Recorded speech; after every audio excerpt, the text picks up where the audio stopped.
Dobrý večer. Já jsem před 10 dnama čet v jednom prestižním periodiku průzkum o sexu a zjistil jsem, že jako sexuální tvor jsem naprosto netypický. Zcela se vymykám výsledkům sexuálního průzkumu.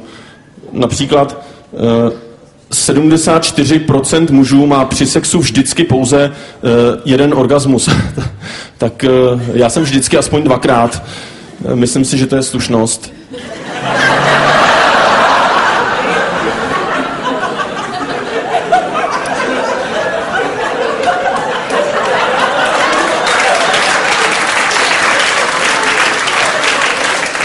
Dál. Každý 10. muž už někdy usnul při sexu. Tak já nechápu, jak může někdo usnout při sexu. Při předehře, prosím, ale při sexu... Dál. 75% lidí má sexuální fantazie o lidech, se kterými pracují. Tak tady jsem taky vedle. Já vám přísahám, že jsem nikdy v životě nefantazíroval o Honzovi, o Jakubovi, ani o Lukášovi a dělám s nima fakt dlouho. I když, jestli se ten průzkum neplete, tak minimálně Honza a Lukáš fantazírují o mně. A Lukáš mi třeba vždycky dělá v práci kafe, to si s ním vyřídím. Dál. Každý 5. zaměstnanec měl alespoň jednou aféru s kolegou v práci. Tady se mi ulevilo, protože my jsme v práci jenom 4. Takže vlastně Lukáš nemá šanci. Nedostane ani centák. Dál.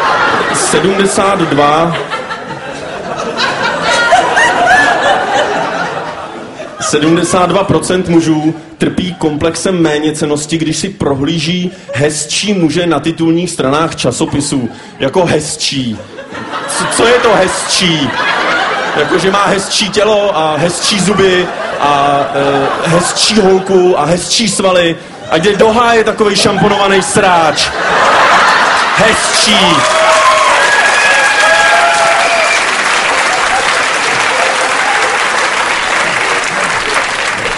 Hezčí.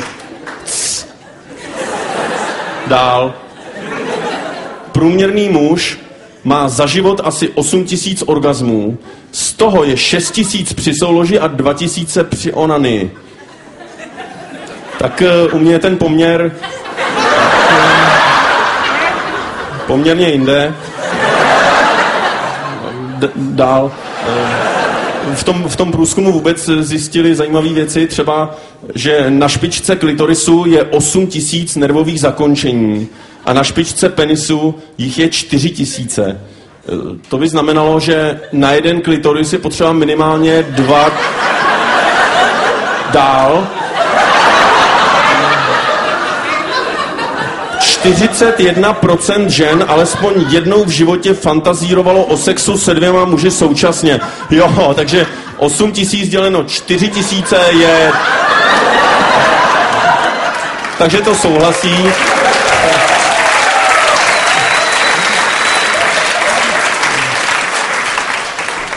Další zajímavá věc, kterou jsem nevěděl. Čím více máte za život orgazmu, tím vyššího věku se dožijete. Tak to já skápnu, až mi bude 105, jo.